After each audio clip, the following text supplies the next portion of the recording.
Welcome to progress coaching institute. Progress coaching institute में आपका स्वागत है। आइए हम आज शुरू करते हैं क्लास 9th की साइंस का chapter 5 the fundamental unit of life, यानी लाइफ की फंडामेंटल यूनिट यानी बेसिक यूनिट, जीवन किससे मिलकर बनता है।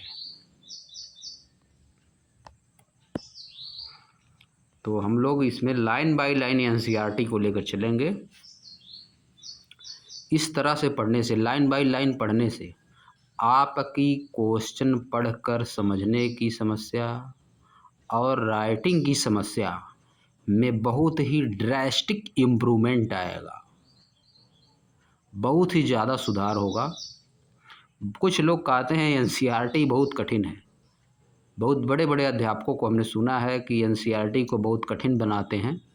इसीलिए मैं इसको आसान बनाने के क्रम में या लेक्चर शुरू कर रहा हूँ या series NCERT line by line. तो आप अगर फॉलो करते हैं 4-5 महीने तो आपकी समस्या समाप्त हो जाएगी।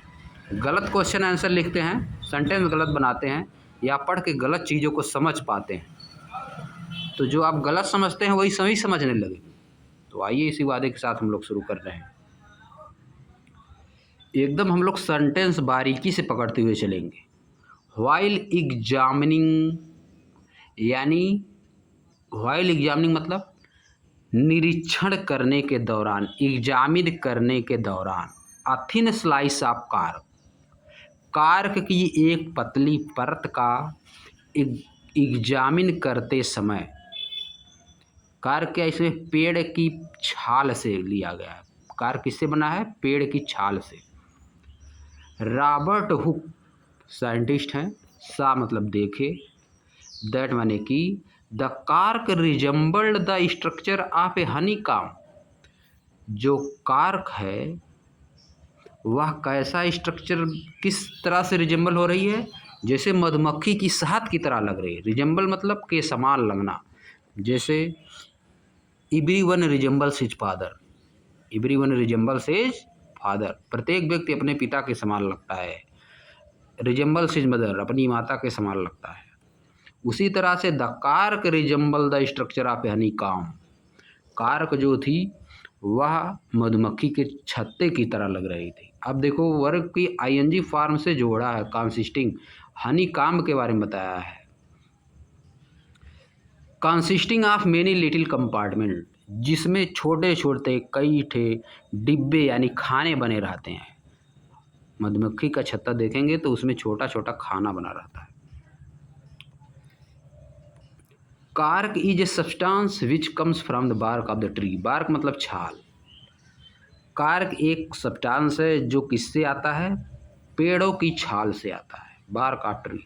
This was in the year 1665, यानी 1665 यानी 1665 की बात है। When Hooke made this chance observation through a self design microscope, जब रॉबर्ट हुक ने यह ऑब्जर्वेशन अपने खुद के द्वारा बनाएगी, सेल्फ डिजाइन मतलब खुद के द्वारा डिजाइन की गई माइक्रोस्कोप से किया। 1965 में रॉबर्ट हुक ने एकाएक यानी बाई चांस मतलब एक ना, this hook made this chance, यह घटना कैसे हुई?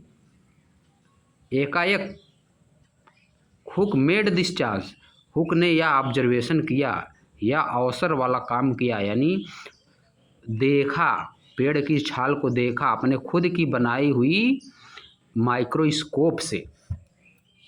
Robert Hooke called this boxes cell, Robert Hooke ने पेड़ की छाल में इन बॉक्सेस को क्या कहा? सेल बोला। Cell is a Latin word for a little room, cell छोटे रूम के लिए लैटिन वर्ड है। लैटिन लैंग्वेज होती है, जैसे English language, French language, Hindi language, Chinese language, उसी तरह से लैटिन भी लैंग्वेज होती है। उसका वर्ड लिया गया सेल, उसमें लिटिल रूम के लिए लैटिन लैंग्वेज में लिटिल रूम को क्या कहते हैं? सेल कहते हैं।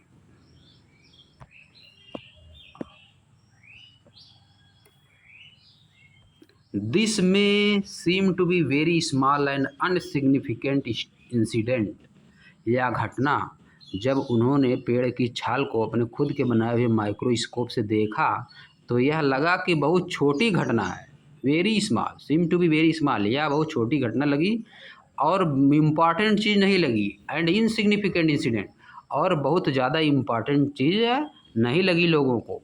But it is very important in the history of science, लेकिन यह साइंस की हिस्ट्री में, यानी साइंस के अगर इतिहास, साइंस के पीछे जाया जाए तो यह बहुत ही इम्पॉर्टेंट घटना हुई।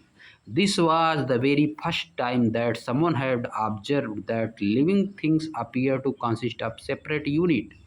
This was the very first time, यह पहली बार था। This was the very first time, यह पहली बार था। फर्स्ट टाइम दैट मैंने कि कोई, समवन मतलब कोई, हैड ऑब्जर्व्ड मतलब ऑब्जर्वेशन किया था। दैट मैंने कि living things appear to consist of separate unit, कि लिविंग थिंग्स जो है वह क्या कंसिस्ट करती हैं, सेपरेट यूनिट कंसिस्ट करती हैं। मतलब लिविंग थिंग्स जो है सेपरेट यूनिट से मिलकर बना है। उन्हीं सेपरेट यूनिट्स को हम लोग क्या कहते हैं, सेल कहते हैं। This was the very first time, यह पहली बार था कि किसी ने ऑब्जर्व किया कि लिविंग थिंग्स छोटी छोटी सेपरेट चीज़ों से मिलकर बने होते हैं।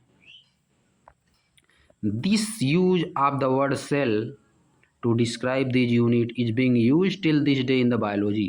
This use of the use of this word, the use of this word, इस शब्द का प्रयोग यानी सेल का प्रयोग to describe this unit is being used till this day in biology, आज तक किया जाता है बायोलॉजी में। इन शब्दों का प्रयोग यानी सेल शब्द का प्रयोग आज तक किया जाता है।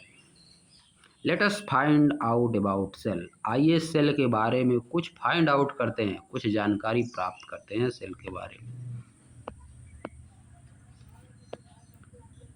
अब आ जाइए, देख लीजिए नीचे। What are living organism made up of, living organism यानी जीवित प्राणी, मनुष्य, पेड़ पौधे और पशु पक्षी, ये सब लिविंग ऑर्गेनिज्म किस चीज़ों से मिलकर बने हुए हैं, इसी को जानने के लिए आइए लेट एक्टिविटी एक करते हैं 5.1। Let us take a small piece from an onion bulb, आइए हम लोग एक छोटे से टुकड़े को लेते हैं, कहाँ से, ओनियन बल्ब यानी प्याज, गोल प्याज से एक छोटे से टुकड़े को लेते हैं। With the help of a pair of forceps, एक जोड़ी चिमटे की सहायता से, we can peel off the skin called epidermis from the concave side inner layer of the onion, एक जोड़ी चिमटे की सहायता से हम लोग प्याज को, छिलके को यानी स्किन, उसका छिलका होता है, उसको छीलते हैं। उनके कॉनकेव साइड, कॉनकेव और कॉन्वेक्स दो साइड होता है। कॉनकेव साइड मतलब इस तरह से प्याज होती है, तो इसको कहा जाता है, इधर वाले को कॉनकेव साइड, इधर वाले को convex side. Concave side, concave side inner layer, अंदर वाली लेयर से, अंदर वाली लेयर से हम लोग छीलते हैं। कॉनकेव साइड से हम लोग अंदर वाले को कॉनकेव, बाहर वाले को कॉन्वेक्स, अंदर वाली स्लाइस को लेते हैं चिमटे की सहायता से। This layer can be put immediately in watch glass containing water, इस लेयर को तुरंत वॉच ग्लास यानी शीशे की ग्लास में रख देना चाहिए। This layer can be put immediately in A watch glass containing water, इस लेयर को, जो हम लोग ओनियन का लेयर निकाले हैं, इसको तुरंत शीशे की ग्लास में रख देना चाहिए जिसमें कि पानी हो। This will prevent the peel from getting folded और गेटिंग ड्राई, यह पील को यानी छिलके को फोल्डेड होने से और सूखने से रोकेगा। प्रिवेंट मतलब रोकना, फोल्डेड मतलब फटने से उसको रोकेगा, फोल्ड होने से। What do we do with this peel, इस पील से हम लोग क्या करते हैं, इस पील से हम लोग क्या करते हैं, यानी इस छिलके से हम लोग क्या करते हैं। अब आइए आगे देखते हैं। Let us take a glass slide, put a drop of water on it. अब एक ग्लास की स्लाइड लीजिए, एक ग्लास की स्लाइड लीजिए, put a drop of water on it, उस पे एक बूंद पानी रखिए, and transfer a small piece of peel from the watch glass to the slide. और वॉच ग्लास से, यानी शीशे के ग्लास जिसमें दिखाई दे रहा है आर पार, उससे छिलके को स्लाइड पर लाइए। Make sure that the peel is perfectly flat on the slide. यह श्योर करिए कि जो छिलका है स्लाइड पे पूरी पूरी तरह से फ्लैट हो, यानी पूरी तरह से फैला हुआ हो। A thin camel hair paint brush might be necessary to help transfer the peel. ऊंट के बालों वाला पेंट ब्रश, जिस ब्रश से पेंट किया जाता है, इसकी भी आवश्यकता होगी पील को ट्रांसफर करने के लिए स्लाइड पर। Now we put a drop of safranin solution on this piece. अब हम इस पीस पर सेफ्रासियन सोल्यूशन डालेंगे। सेफ्रानियन सोल्यूशन एक सोल्यूशन होता है लिक्विड, सेफ्रानियन सोल्यूशन डालेंगे, followed by a cover slip, उसके ऊपर से हम लोग एक कवर स्लिप डालेंगे। Take care to avoid air bubble. ऐसा ध्यान रखिए कि उसमें बुलबुला न बन पाए, ऐसा बुलबुला न बने जिसमें एयर बबल ना बन पाए। While putting the cover slip, जब कवर स्लिप रख रहे हैं तो ऐसा ध्यान रखिए कि बुलबुला न बने। With the help of A mounting needle, यह काम किससे करेंगे, जब माउंटिंग नीडल से, एक नीडल से उठाने वाली नीडल जो होती है, उससे कवर स्लिप जब उस पर रखते हैं तो यह श्योर करना है कि उसमें बुलबुला मत बने। Ask your teacher for help, अपने टीचर से कहिए हेल्प करने के लिए। We have prepared a temporary mount of onion peel.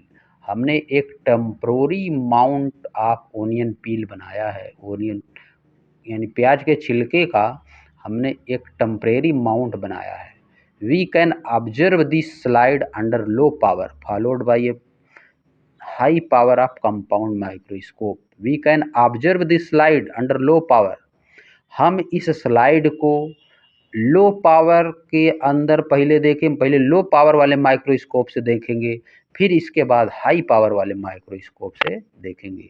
We can observe this slide under low power, पहले हम इसको लो पावर वाले माइक्रोस्कोप से देखेंगे, फॉलोड बाय इसके बाद हाई पावर वाले माइक्रोस्कोप से देखेंगे। यह देखिए माइक्रोस्कोप बना हुआ है, self designed microscope by Robert Hooke. यह माइक्रोस्कोप बना है, कंपाउंड माइक्रोस्कोप है। व्हाट डू वी ऑब्जर्व, हम क्या देखते हैं, जैसे we look through the lens, जैसे ही हम लेंस से देखते हैं माइक्रोस्कोप से, तो हम क्या देखते हैं, क्या देखेंगे हम, can we draw the structure that we are able to see through the microscope on an observation sheet. क्या हम उसका स्ट्रक्चर खींच सकते हैं कापी पे, जिसको हम देखने योग्य हुए हैं, जिसको हम देख सके हैं माइक्रोस्कोप से, जिस जो एनियन पील हम देख रहे हैं फ्लैट, क्या उसका हम स्ट्रक्चर खींच सकते हैं। Does it look like figure 5.2, क्या यह फिगर 5.2 की तरह लग रहा है। देखिए 5.2 फिगर बनाया है, इसी तरह लगेगा। सेल, जो इस तरह का पार्ट है इसको सेल कहते हैं हम, और इसके बीच का पार्ट को न्यूक्लियस कहते हैं। Cell of an onion peel, यह ओनियन पील का एक सेल है।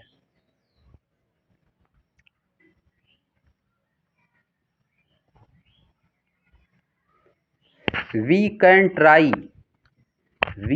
Try preparing temporary mount of peel of onion of different size. हम डिफरेंट साइज के प्याज के छिलकों के टेम्पोररी माउंट्स को प्रिपेयर कर सकते हैं, यानी जो हम लोग छिलका निकालेंगे उससे, प्याज से, वो डिफरेंट साइज के भी निकाल सकते हैं। व्हाट डू वी ऑब्जर्व, हम क्या देखते हैं? Do we see similar structure और डिफरेंट स्ट्रक्चर? क्या हम सेम तरह का स्ट्रक्चर सब में जब हम माइक्रोस्कोप से देख रहे हैं, सबकी छोटी प्याज का लेके छिलका अगर वही काम कर रहे हैं, माइक्रोस्कोप से देख रहे हैं सेफ्रॉनियन सोल्यूशन डाल के, तो क्या हम उसी तरह का स्ट्रक्चर पा रहे हैं जैसा कि पहली बार बड़ी प्याज का छिलके से हम लोग पाए थे स्किन से? हाँ, हम लोग वही पाएंगे, क्योंकि कोई डिफरेंट तो हो नहीं जाएगा। What are the structure? Structure क्या है? अब हम लोग यहाँ से आगे पढ़ेंगे नेक्स्ट लेक्चर में। तो यहीं पे आज लेक्चर समाप्त करते हैं। वर्ड मीनिंग को आप नोट करिए, सेंटेंस समझने की कोशिश करिए, एक बार 2 बार समझिए, सेंटेंस एक पूरा पढ़ लीजिए, वीडियो को पॉज कर दीजिए, रोक कर आप सोचिए कि सेंटेंस पढ़ने के बाद आपके मन में क्या इमेज, दिमाग में कुछ इमेज बन रही है कि नहीं बन रही है। दिमाग में अगर इमेज बन जा रही है तो फिर उस इमेज को चेक करिए, उस सेंटेंस की मीनिंग वीडियो को खोलकर चेक करिए कि क्या वह जो मीनिंग बन रही है, आपके दिमाग में जो इमेज बन रहा है वह सही बन रहा है। अगर सही नहीं बन रहा है तो आपको बार बार पढ़ने की आवश्यकता है, मीनिंग याद करने की आवश्यकता है, सेंटेंस को पढ़ने की आवश्यकता है, तभी आप लिखने में और समझने में सक्षम हो पाएंगे। इसी के साथ हम लोग वीडियो आज समाप्त करते हैं। Thank you for watching progress.